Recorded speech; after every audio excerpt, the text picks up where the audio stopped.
23장 1절로 8절 말씀 뜻을 생각하시면서 한 목소리로 같이 읽도록 하겠습니다.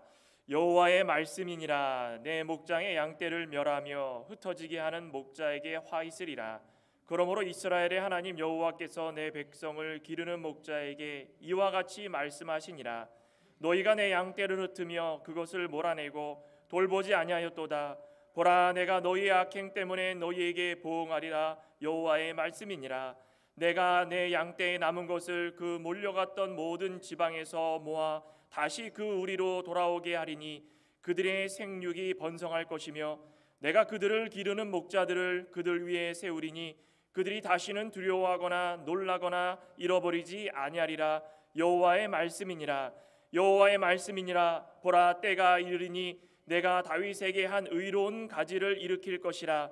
그가 왕이 되어 지혜롭게 다스리며 세상에서 정의와 공의를 행할 것이며 그의 날에 유다는 구원을 받겠고 이스라엘은 평안히 살 것이며 그의 이름은 여호와 우리의 공이라 일컬음을 받으리라. 그러므로 여호와의 말씀이니라. 보라, 날이 이르리니 그들이 다시는 이스라엘 자손을 애굽 땅에서 인도하여 내신 여호와의 사심으로 맹세하지 아니하고 이스라엘 집 자손을 북쪽 땅 그 모든 쫓겨났던 나라에서 인도하여 내신 여호와의 사심으로 맹세할 것이며 그들이 자기 땅에 살리라 하시니라. 아멘. 말씀의 제목은 참 사랑이신 그리스도입니다. 우리 같이 한번 따라해 볼까요? 참 사랑이신 그리스도. 참 사랑이신 그리스도. 일주일 동안 이 사회에서 가정에서 지내시면서 말씀 들으셨던 거 한 번쯤은 다 생각하시죠? 제목 기억하시죠? 제목을 기억 못하시고 그냥 한 주간을 보내시면은 그게 너무 안타깝습니다. 우리가 다시 한번 말씀을 묵상하면서 요즘은 너무 좋아져가지고 뭐 유튜브에도 녹화된 게 다 나오고 또 어디나 들어가도 말씀을 들을 수 있는 세대가 됐기 때문에 잘 모르겠다 싶으면은 이 내용에 대해서 또 다른 설교도 들어보고 주석도 찾아보고 하면서 공부하다 보면 개인의 신앙이 계속 성장합니다. 그러지 않고선 오늘 잠깐 들었다가 제목도 잊어버리고 내일부터 리셋이 돼가지고 새로운 삶을 시작하면은 이 신앙의 성장이 더딥니다. 우리 11월 셋째 주부터인가요? 계속 이제 오실 예수 그리스도를 바라보면서 예수 그리스도에 관련된 이 말씀을 구약에서 찾아봤습니다. 오늘도 역시 예수 그리스도가 이 세상에 오신다라는 그 예언의 말씀을 이 예레미야 선지자의 입술을 통하여서 선포되는 그런 귀한 말씀입니다. 이사야 선지자하고 예레미야는 한 시차적으로는 한 100년 조금 좀 안 됩니다. 어느 시대나 어느 순간이나 어느 환경이나 할 것 없이 하나님께서는 동일한 말씀을 선포해 주신다. 그거 하나는 꼭 기억해야 됩니다. 어저께나 오늘이나 언제든지 하나님께서 하시는 말씀은 단 한 가지. 그게 무엇입니까? 인본주의로 변질된 삶을 살지 말고 신본주의로 돌아와라. 그 당시에도 왕을 세워주셨던 이유와 목적이 무엇이었습니까? 하나님을 중심으로 살아가도록 허락하여 주시고 그 조건을 달고 왕을 세워주신 겁니다.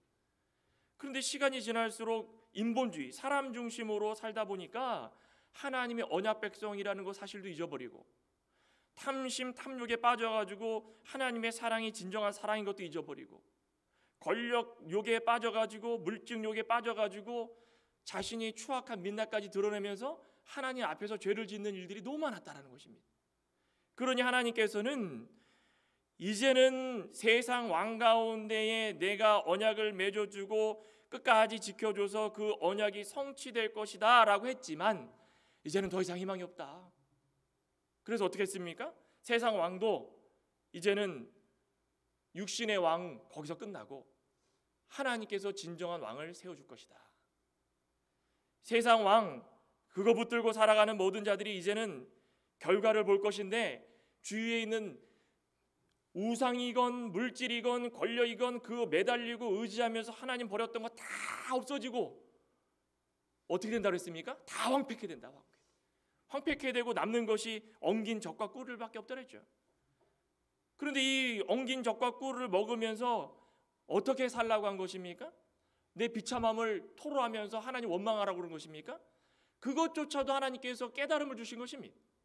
너가 그렇게 의지하고 바라던 것들이 이제 다 떠나가면 남는 것은 보잘것없는 엉긴 젖과 꿀 같은 것뿐인데, 그런데 이것을 통하여서 너가 생명을 유지하지 않는가? 그럼 잘 생각해 보라는 겁니다. 세상에 의지하던 거 다 내려놓으면 하나님께서 단 한 가지 생명을 유지할 수 있는 것을 주실 텐데, 그분이 누구십니까? 예수 그리스도다. 예수 그리스도께서 이성적인 판단할 능력이 되면은, 그 나이가 되면은 우리에게 꿀을 주실 것이다, 젖을 주실 것이다. 그 꿀과 젖이 무엇이라 했습니까? 하나님의 말씀이다. 하나님의 말씀이 없으면 우리가 살아갈 수 없다라는 것입니다. 하나님의 말씀이 없으면 평안이 없다라는 것입니다. 하나님의 말씀이 없으면 사랑이 없음을 그들을 통하여 가지고 이 하나님의 예언을 보여주신 것입니다. 그러니까 다 보잘것없는 겁니다. 아수르 왕이 뭐 얼마나 대단하다고 그 아수르 왕 붙들고선 살려주십시오, 살려주십시오. 어떻게 했다고 그랬습니까? 성전 또 왕궁에 있는 금은까지 다 긁어다가 거기 갖다 준 겁니다. 저 좀 구해 주십시오. 그랬더니 구해주는 척 하더니 어떻게 합니까? 땅을 차지하려고 유다까지 침범해가지고 공격한 겁니다. 세상의 물질이나 권력은 다 그렇다라는 것입니다. 우리가 질면 질수록, 가지려고 하면 가지려고 할수록 우리를 넘보고 넘어뜨리고 우리의 것들을 빼앗아가는 것이 세상 것인데, 하나님 중심으로 살아가게 되면은 세상은 빼앗는 것이지만 하나님은 무조건 주시는 것을 깨닫게 될 수 있다. 그러니 말씀을 통하여서 하나님의 사랑이 얼마나 크시고 그 사랑의 결정체인 예수 그리스도께서 이 세상에 오셨는데, 그 오신 예수 그리스도를 우리는 믿고 있는가?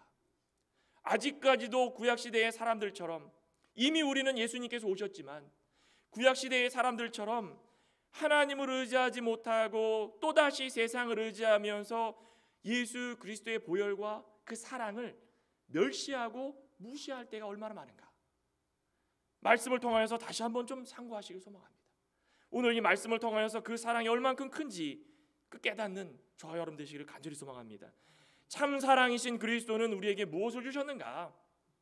첫째로는 두려워하거나 놀라지 않도록 해주셨다는 것입니다. 두려움과 놀라움을 사라지셨다, 없애주셨다는 것입니다. 우리 1절 2절을 한번 본문을 보면 여호와의 말씀이니라, 여호와의 말씀이니라. 누구의 말씀입니까? 유다의 어떤 왕의 말씀입니까? 아니면 아수르 왕의 말씀입니까? 바벨론 왕의 말씀입니까? 아닙니다. 또 예레미야 선지자의 말씀입니까? 아닙니다. 여호와 하나님의 말씀이니라. 요거 하나만 기억해도 우리 마음가짐이 달라진다는 것입니다. 우리가 매주마다 듣는 말씀은 누구의 말씀입니까? 저기 그 김성동 목사가 하는 말이다라고 듣습니까? 그러면 오산입니다. 하나님께서 우리에게 주신 말씀이다라고 들으면 그게 은혜가 된다는 것입니다. 오늘 여호와의 말씀이니라 예레미야가 한마디 하면서 선포를 합니다. 얼마나 말을 안 들었으면 이렇게까지 할까요? 그 앞에 그 22장 30절에도 그러죠. 29절부터 보면 땅이여 땅이여 땅이여 여호와의 말을 들을지어다 들을지니라. 얼마나 듣지 않았으면 이렇게까지 외치겠습니까? 여호와께서 이같이 말씀하시니라. 너희는 사람이 자식이 없겠고 그의 평생 동안 형통하지 못할지라. 이는 그의 자손 중 형통하여 다윗의 왕위에 앉아 유다를 다스릴 사람이 다시는 없을 것이다. 얼마나 말을 듣지 않았으면 하나님께서 이렇게까지 말씀을 하실까요? 답답할 노릇입니다. 딱 들으면 그냥 소화시켜가지고 나을 것으로 만들어서 하나님만 의지하면 어이구 너무 형통한 삶을 살 텐데, 그렇게 얘기했는데도 듣지 않습니다. 그러니까 여호와의 말씀이니라 그러면서 다시 한번 말합니다. 내 목장의 양떼를 멸하며 흩어지게 하는 목자에게 화 있으리라. 그러므로 이스라엘의 하나님 여호와께서 내 백성을 기르는 목자에게 이와 같이 말씀하시니라. 너희가 내 양떼를 흩으며 그것을 몰아내고 돌보지 아니하였도다. 내가 너희의 악행 때문에 너희에게 보응하리라. 여호와의 말씀이니라. 또다시 여호와의 말씀이니라. 악행이 세 가지 무엇입니까? 맡겨놨더니 양떼를 흩으며 몰아내고 돌보지 않은 것입니다. 우리 유교 경전에 보면 이런 글이 있습니다. 그 제나라의 황공이 광나라에 가가지고 이 한 노인에게 이렇게 물어봅니다. 광나라가 무엇 때문에 망했습니까? 그 노인이 임금이 선한 사람을 선하게 여기고 악한 사람을 미워했기 때문에 망했습니다. 들어보니까 그 말대로라면 현명한 왕이고 임금이고 나라가 잘 돼야 될 텐데, 부강해야 될 텐데 왜 망했습니까? 그랬더니 그 노인이 이렇게 대답을 했습니다. 광나라 임금은 선한 사람을 선하게 여기는 일은 했으나 들어서 쓰지 못했고, 악한 사람을 미워하기는 했으나 물리치지 못했기 때문에 망했습니다. 이해되십니까? 참 이게 현명한 말인 것 같습니다. 선한 사람도 많고 악을 미워하는 사람도 많지만 선한 사람을 들어서 쓰는 사람이 없고, 왕조차도 악한 것에 대해서 미워하고 물리칠 수 있는 사람도 없었다는 것입니다. 하나님께서 선민 이스라엘을 사랑하여 주셔가지고 위기의 순간마다 선지자를 세워주시고, 이 귀한 다윗과 같은 왕을 세워주시고, 얼만큼 하나님께서 복을 주시려고 때마다 시간마다 순종하는 사람들을 조금 남겨주셔가지고 그들을 통하여서 하나님의 말씀을 이어나가게 해주셨습니다. 그러면은 하나님께서 기름 부어 왕 세워주신 것에 감사하고 그 은혜에 보답하려고 선한 자들, 하나님 말씀을 들고 말씀을 선포하는 선지자를 비롯해서 왕들, 선한 왕들, 그들의 말을 좀 잘 따르고 주위에 선한 일을 행하는 사람들을 좀 들어가지고 요직에 좀 세워서 하나님 말씀을 선포할 때마다 그 말을 좀 귀담아 듣고, 마치 요나가 니느웨 가가지고 말씀 선포했더니 왕부터 동물들까지 죄를 뿌리면서 하나님께 회개했던 것처럼, 아니 그런 사람들을 세워가지고 목소리를 높여서 그 선한 사업이 잘 되고 하나님의 말씀이 선포가 돼가지고 나라가 잘 되면 그 얼마나 좋겠습니까? 다윗 왕조만 보더라도 왕이 한 20명 됩니다. 20명. 그 왕들이 짧게는 몇 개월에서 길게는 수십 년까지 그 나라를 다스리는데 왕들이 다 선한 왕이었습니까? 선한 왕을 찾아라 그러면 20명 중에 8명입니다. 12명의 왕은 악한 왕이었습니다. 악한 왕. 다윗 왕조에서, 북이스라엘 여로보암 왕조가 아니라 다윗 왕조에서. 이게 말이 됩니까? 다윗은 하나님께서 언약을 세워주시고 하나님께서 그 왕권이 끊이지 않도록 해주시겠다고 약속까지 주신 왕이었는데, 그것을 사모하고 선한 길로 행했으면 20명이 무엇입니까? 백성들까지도 선한 일을 행하면서 하나님의 약속을 붙들고서 곧 오실 예수 그리스도가 우리의 메시아인 것을 확신하는데, 그 메시아가 우리의 유다족 속에게서 나옵니다. 하루하루 그냥 그것에 감사하면서 기도하며 살았을 텐데, 왕이 12명이 악한 왕이었습니다. 12명. 악한데 무슨 일을 행했습니까? 다른 나라 이방신을 가져다가 자기네 뒷뜰에다가 그 신전 만들어 놓고 섬기고 다른 왕들에게 모든 걸 부탁해가지고 나라를 다스릴 수 있도록 하고, 이런 일들을 행한 것이 다윗 왕조였다는 것입니다. 그러니 징계받을 수밖에 없었습니다. 오늘 이 본문에서도 목장의 양떼를 멸하며 그랬죠? 양이 누굽니까? 양은 이스라엘 백성들을 가리키는 것입니다. 양떼를 흩트는 자가 목자인데, 그 목장의 모든 것들을 관리하는 사람입니다. 그 이 목자는 누구를 나타내겠습니까? 유다의 요직을 맡은 사람들, 지도자나 또 왕, 방백, 제사장, 그런 사람들을 말하는 것입니다. 또 말씀을 전한다고 하는데 하나님의 말씀이 아닌 세상의 말씀을 전하는 거짓 선지자들, 요즘 세상에도 거짓 선지자 이단들 많지 않습니까? 목장에서 양들이 옹기종기 모여 있는데 양들은 누구를 바라봅니까? 목자를 바라보는 것입니다. 밥은 언제 주려나? 산책은 언제 시켜주려나? 푸른 초장 맑은 물가에서 우리가 넓은 데서 쉼을 얻으면서 놀아야 되는데 우리를 언제 데려가려나? 하나님께서 그들에게 권력을 위임해 주시고 책임 맡겨주시고 양떼를 돌보라고 했는데 이들이 하는 게 무엇이었습니까? 양떼를 흩트는 겁니다. 왜 가라? 모아야 되는데 가라. 또 몰아냅니다. 양 울타리에서 다 몰아내고 심지어 돌보지도 않고 내버려 둡니다. 이런 못된 일을 행하는 사람이 어디 있겠습니까? 하나님의 참 선지자의 말씀을 귀담아 듣지 않고 오히려 그들 사이에서 목자라고 하는 사람들이 양무리들을 흩트는 일에 발벗고 나서가지고 악한 지도자로서 이 유다 민족을 무너뜨리려고 하는 그런 자리에 섰다라는 것입니다. 하나님이 이거 보시니까는 세상 왕도 소망이 없다. 아니 내가 그렇게 사무엘에게 말하지 않았느냐? 왕 필요 없다. 하나님이 너희를 지켜줄 거니까 나만 믿고 따르면 어떻겠느냐? 그래도 백성들이 왕을 세워달라. 우리도 왕이 있어야 되지 않겠느냐? 그래서 하나님께서 사무엘에게 그래 좋다.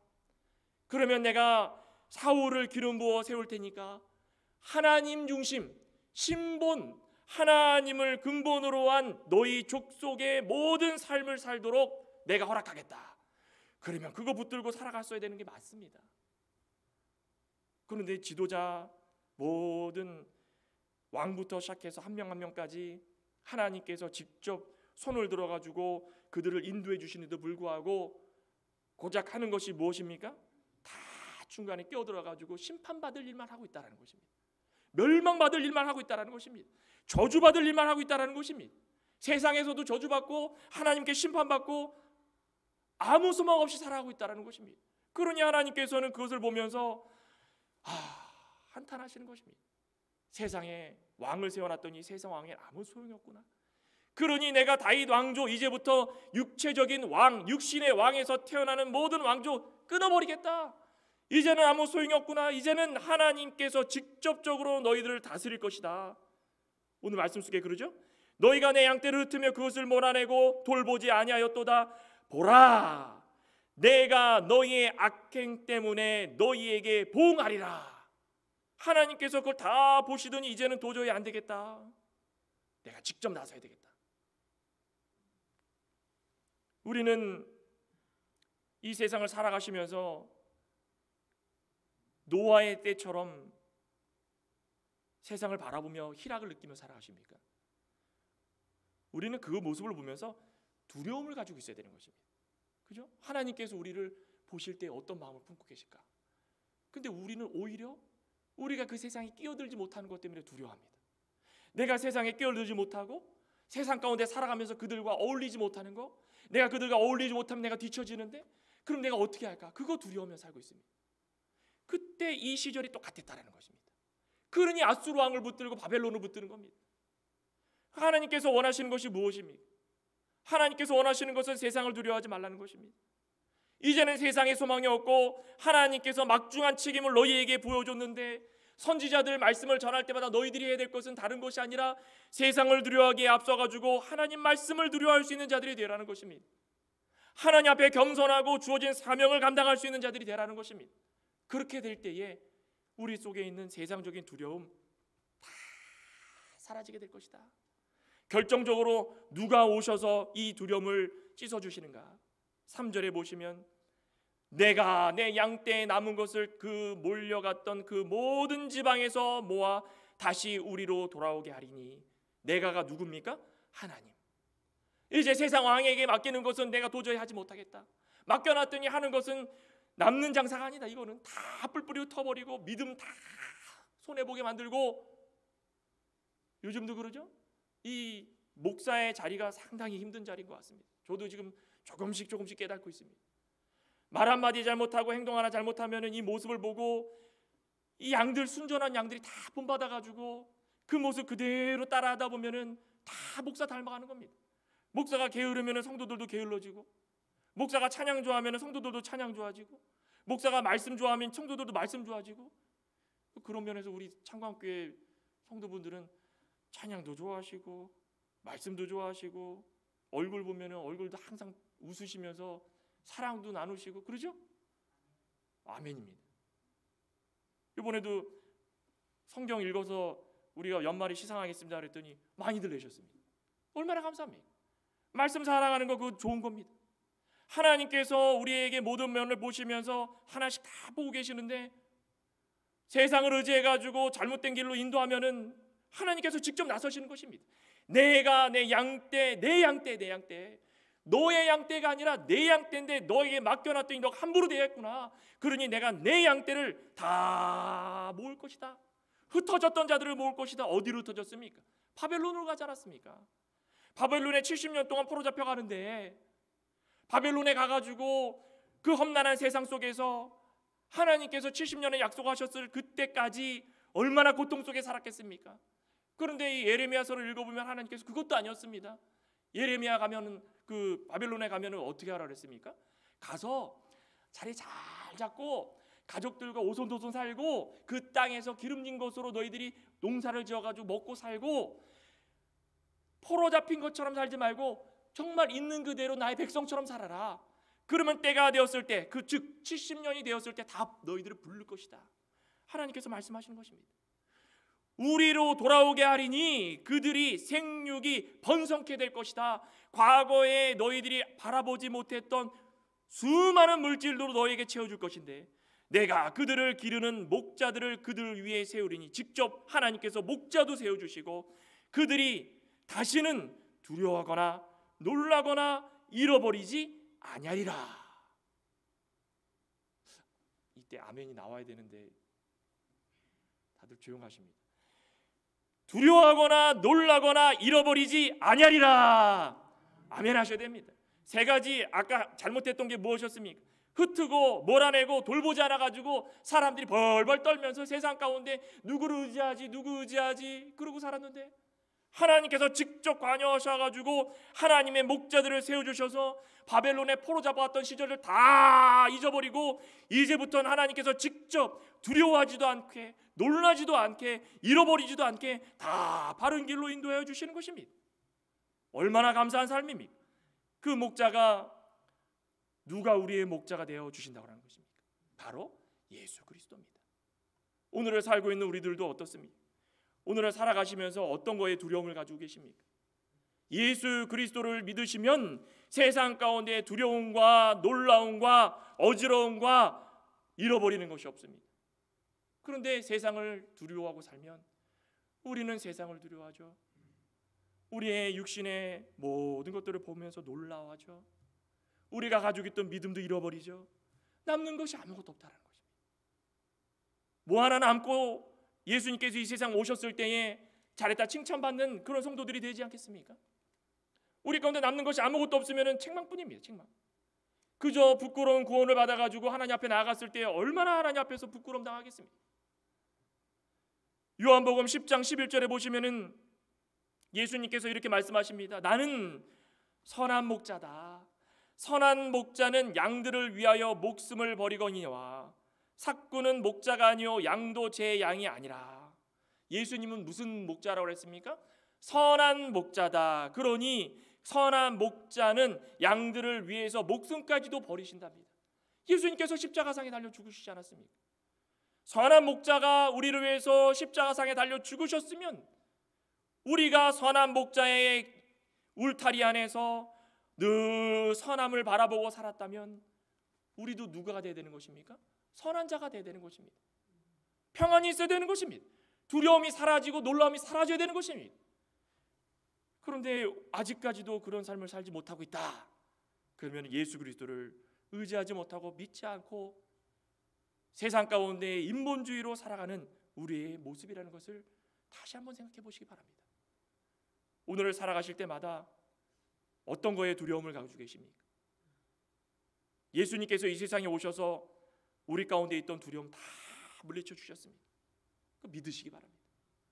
두 번째로는 공평과 정의로 다스리실 바로 그분이 참사랑이신 그리스도입니다. 5절 6절 본문을 보면 여호와의 말씀이니라 또다시 그러죠. 계속 상고시키는, 계속 머리에다 주입시키는 겁니다. 내가 예레미야 말이 아니다, 왕의 말이 아니다, 하나님의 말씀인데 보라 보라 때가 이르리니 내가 다윗에게 한 의로운 가지를 일으킬 것이다. 그가 왕이 되어 지혜롭게 다스리며 세상에서 정의와 공의를 행할 것이며 그의 날에 유다는 구원을 받겠고 이스라엘은 평안히 살 것이며 그의 이름은 여호와 우리의 공이라. 여호와 우리의 공이다. 공의가 무엇입니까? 옳고 그름을 정확하게 나누는 것입니다. 믿느냐 믿지 않느냐, 하나님을 따르느냐 따르지 못하느냐, 다윗에게 선포하신 언약, 그 언약을 지키시기 위해 하나님께서 직접 또다시 선포해 주시는 것입니다. 100년이 흘렀는데도 이것은 변하지 않습니다. 하나님의 말씀은 과거나 현재나 미래나 변하지 않습니다. 우리의 믿음도 변하지 말아야 되는 것입니다. 2022년 연초에는 믿음이 좋았다가 2022년 12월에는 사그라지고 2023년에는 좋았다가 2023년 마지막엔 사그라지고 2024년에는 좋을 예정이고 2024년 마지막에는 나쁠 예정이고, 믿음은 변하지 말아야 되는 것입니다. 저와 여러분들도 변하지 않는 믿음을 갖고 계시길 소망합니다. 언제 어디서나 내 직분, 내가 일반 성도든 직분을 맡고 있는 사람이든 교회의 지도자든 부서의 회장이든 처음 가진 그대로 하나님께서 나에게 맡겨주신 그 직분을, 사명을 감당하고자 변찮는 사람이 되어야 되는 것입니다. 예수님께서 그것을 위해서 이 세상에 오신 것입니다. 변하지 않는 믿음, 그것이 좋습니다. 믿음에 있어서는 좀 고집 부리고 욕심을 좀 부리시기 바랍니다. 저는 욕심이 없습니다. 고집도 없고요. 저는 이렇게 좋습니다. 그런데 믿음도 열어봤더니 믿음에도 욕심이 없고 믿음에도 고집이 없으면 안 됩니다. 믿음의 욕심과 고집이 있길 소망합니다. 더 왕성해지고 내 손자 손녀들까지도 내가 봤을 때 믿음이 좀 시원찮은 것 같다, 그럼 기도의 불씨를 끄지 말아야 되는 것입니다.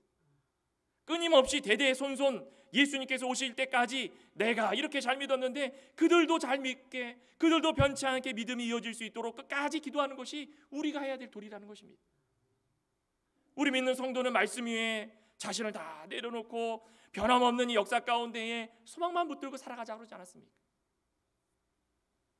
여기 보면은 22장도 그렇지만은 우리 30장 9절에도 보면은 이 예언의 말씀을 또다시 선포하는데 30장 9절에 뭐라 그럽니까? 그들은 그들의 하나님 여호와를 섬기며 내가 그들을 위하여 세울 그들의 왕 다윗을 섬기리라. 여호와의 말씀이니라. 그러므로 나의 종 야곱아, 너는 두려워하지 말라. 이스라엘아, 놀라지 말라. 내가 너를 먼 곳에서부터 구원하고 자손을 잡혀가 있는 땅에서 구원하리니. 분명히 말씀하지 않습니까? 예수 그리스도만 믿으면 세상 가운데 억압받고 시련이 있고 힘든 것 같지만 하나님께서 구원해 주셔서 평안한 삶을 살도록 해 주신다고 약속하신 것입니다. 하나님께서 우리에게 이렇게 증명해 주시는데도 불구하고 믿지 않고 살아간다면 너무 안타까운 것입니다. 오늘 여기 보시면 본문에 때가 이르리니 그랬죠. 5절에 보라 때가 이르리니, 예수 그리스도가 메시아로 이 세상에 오셔서 예수의 뜻이 무엇이었습니까? 자기 백성을 저희 죄에서 구원하실 분이시다. 우리가 죄로 인하여서 사망 권세 끊지 못하고 얽매여서 살아가는데 예수님께서 이 세상에 오셔서 우리를 구원해 주실 그때, 보라 때가 이르리니 그때가 될 텐데 다윗에게 한 의로운 가지, 유다 지파 다윗의 왕권에서 예수 그리스도가 이 세상에 오실 것이다. 오늘 오후에도 말씀을 나누겠지만 미가서에 보시면은 5장 2절에도 이 말씀이 똑같이 선포가 됩니다. 미가서 5장 2절에 보면 베들레헴 에브라다야, 너는 유다 족속 중에 작을지라도 이스라엘을 다스릴 자가 내게서 나올 것이다. 그의 근본은 상고에 영원히 있느니라. 베들레헴 에브라다야, 작은 도시입니다. 별 볼 일 없는 도시입니다. 그 가운데서 하나님께서 지명하여 택하여 주시고 이스라엘 백성들을 다스릴 자가 그곳에서 나오시는데 그분은 영원부터 계셨던 분이다. 바로 예수 그리스도를 말씀하고 있다는 것입니다. 그분은 우리에게 베들레헴이 어떤 뜻입니까? 떡집이죠. 떡집. 육신의 떡을 먹이실 분이 아니다. 무슨 떡을 먹이십니까? 영생하는 떡, 생명의 떡, 하나님 말씀을 우리에게 주실 그분 예수님께서 이 세상에 오실 것이다. 그것을 선포하고 계시다라는 것입니다. 세상은 악한 왕으로 인하여 가지고 정의가 사라졌습니다. 별 볼 일이 있습니까? 흩트기만 하고 몰아내기만 하고 돌보지도 않는 세상 왕 무슨 필요가 있겠습니까? 그런데 하나님께서 이 땅에 오시게 할 그 예수 그리스도는 정의로우시고 공의로우시고 공평하시고 사랑이 있으시고 그 모든 정의와 공의를 통해 가지고 세상을 다스리실 때마다 불공평한 것들이 사라지고 미천하고 보잘것없던 세상 눈에 그것이 가장 귀하고 보배로운 것으로 여길 수 있는 그때가 올 수 있다는 것입니다. 그분이 바로 여러분들입니다. 저와 여러분들입니다. 저 여러분들이 보잘것없고 세상 가운데 죄 때문에 멸망길을 갈 수밖에 없었지만 정의와 공의로 행하시는 예수 그리스도께서 우리의 모습을 보시면서 우리의 믿음을 보시고 우리를 하나님 자녀로, 잎사귀가 푸른 나무로, 열매 가득한 나무로 우리를 세워주시고 늘 평강 가운데로 인도하여 주시고 계시다는 것입니다. 그 믿으십니까? 우리는 늘 평강 가운데 살아갈 수 있는 자가 되어야 됩니다. 예수 그리스도의 공의와 정의가 우리에게는 어떤 것인가, 그거 기억하면서 늘 마음이 평안한 삶을 살아야 됩니다. 우리 시편 96편에도 보면은 시편 96편 13절에 그가 임하시되 땅을 심판하러 임하실 것임이라. 그가 의로 세계를 심판하시며 그의 진실하심으로 백성을 심판하시리로다. 예수님께서 이 땅에 오실 텐데 그때가 되면 세상 만물을 심판하십니다. 무엇으로 심판하십니까? 의로, 공의로 심판하시는 것입니다. 공의로 심판하시기 때문에 조금이라도 판결이 잘못된 것이 아무것도 없습니다. 몇 날 며칠 누가 이런 죄를 졌구나 다 알고 계시다라는 것입니다. 그러니 그 의로 세계를 심판하실 때에 진실함까지 못해가지고 하나님의 사랑하는 백성까지도 하나 명 한 명까지도 다 심판하시는 것입니다. 잘한 자들에게 상 주시고 하나님 심판하시는 것입니다. 예수 그리스도 이 땅에 오셔서 하신 일이 바로 이것입니다. 악한 영의 권세들을 몰아내고 선한 자들을 위하여서 하나님의 달고 오묘한 꿀 같은 그 귀한 영생의 말씀들을 세상 가운데 믿는 자들을 다 한 우리로 몰아서 그들을 돌보시면서 먹이시고 계시다는 것입니다. 그러니 죄와 사망의 굴레에 얽매였던 우리들은 예수 그리스도가 이 세상에 오셔서 그 통치를 받으면서 기쁨으로 그렇게 살아갈 수 있다는 것입니다. 하루하루가 기쁘십니까? 임소장 의사님만 아멘 하셨습니다. 문제가 많으신 겁니다. 하루하루가 기쁘신 분들이 되시길 소망합니다. 예수님께서 이 세상에 오신 이 12월 이 한 달을 동안에 한 달 동안만이라도 예수 그리스도의 그 공의로움과 정의를 생각하시면서 이제 됐다. 예수님께서 다시 오실 그날에는 우리를 억압했고 세상 가운데 우리를 못나게 굴고 우리를 힘들게 했던 것들 하나님이 다 이제는 몰아내시고 하나님의 사랑하는 자들만 선한 말씀을 통하여서 울타리로 모으실 테니까 우리는 기뻐하자. 우리는 참된 성도는 바로 영원한 나라를 사모하면서 기쁨으로 살아가는 그런 자들이라는 것입니다.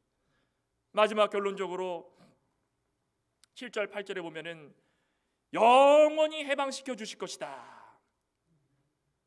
참 좋습니다.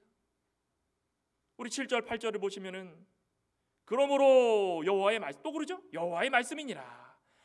이것도 하나님이 얼마나 자비로우시고 참을성이 많으신 인내하신 분이신지 계속 말씀하지 않습니까? 여호와의 잊어버릴 것 같으면 여호와의 말씀이니라. 여호와의 말씀이니라. 보라 날이 이르리니 그때가 온다라는 것입니다. 똑같이 그들이 다시는 이스라엘 자손을 애굽 땅에서 인도하여 내신 여호와의 사심으로 맹세하지 아니하고 과거의 애굽에서 지낼 때의 모습 우리는 늘 그것만 바라봤다라는 것입니다. 예수 하나님께서 우리를 출애굽시켜가지고 가나안 땅으로 인도해 주실 때마다 우리는 그때가 좋았는데 또 그런 사람들이 많다라는 것입니다. 그런데 하나님이 손을 저으십니다. 아니다.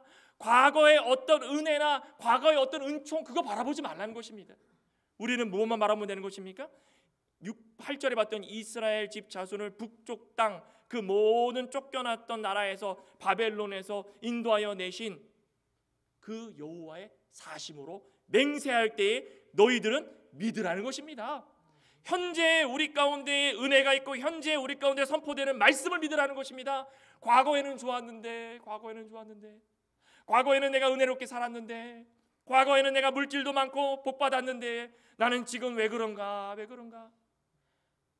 지금 환난과 공고와 핍박과 기근과 위험과 포로 잡혀간과 이런 것들로 인하여 가지고 내가 희망이 없는 것 같구나. 그렇게 생각하지 말라는 것입니다.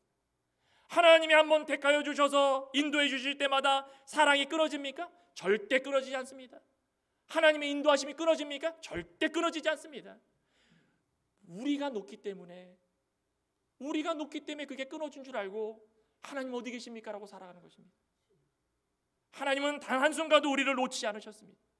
그것을 위해서 예수님을 이 땅에 보내주시고 영원히 해방시켜 주신 거 아니겠습니까? 그러면 우리가 그것을 생각할 때마다 우리의 죄에서 영원히 해방시켜 준 그 단 하나만 가지고도 과거 거 보면서 하나님이 이런 하나님이셨나? 그것이 아니라 오늘을 살아가는 이 은혜, 장차 예수님께서 오실 그 은혜, 하나님께서 직접 우리에게 맹세하신 이 말씀이 선포되는 그날, 하나님께서 우리에게 주신 이 모든 것들을 귀하게 여기면서 그거 붙들고 살아갈 때에 진정한 영혼의 해방이 있다는 것입니다. 믿으십니까? 우리는 다른 거 원하지 않습니다. 예수님께서 이 세상에 오신 이유와 목적이 무엇인가? 다시 한번 생각하시길 소망합니다. 우리는 두려움과 놀라움과 흩어짐과 버림에 있었던 자녀들이었다면 이제는 예수님께서 오셔서 모아주시고 돌봐주시고 먹여주시고 생육하시고 번성케 해주셨습니다.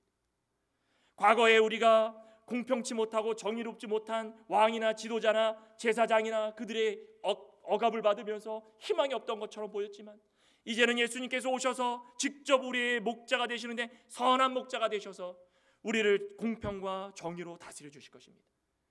그 모든 것을 누린다면 우리는 영원한 해방, 과거의 모든 것들을 다 벗어버리고 기쁨으로 살아갈 수 있는 하나님의 신실한 백성들이 될 수 있다는 것입니다. 이제 다음 주입니다. 다음 주에 한 주 남았는데 한 주간 세상 가운데 지내시면서 우리는 어떤 삶을 살았는가? 참사랑이신 그리스도를 다시 한번 기억하시면서 승리의 삶을 사시는 저와 여러분 되시기를 간절히 소망합니다. 기도하시겠습니다. 하나님 감사합니다.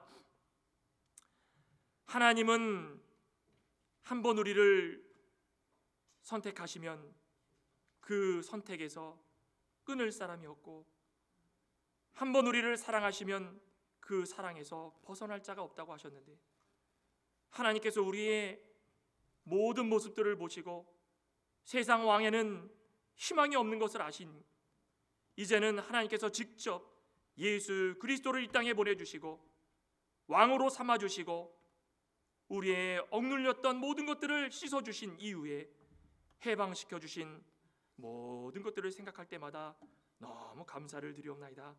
이것을 우리 마음속에 기억하고 세상 살아가는 동안에 두려워하지 않길 소망합니다.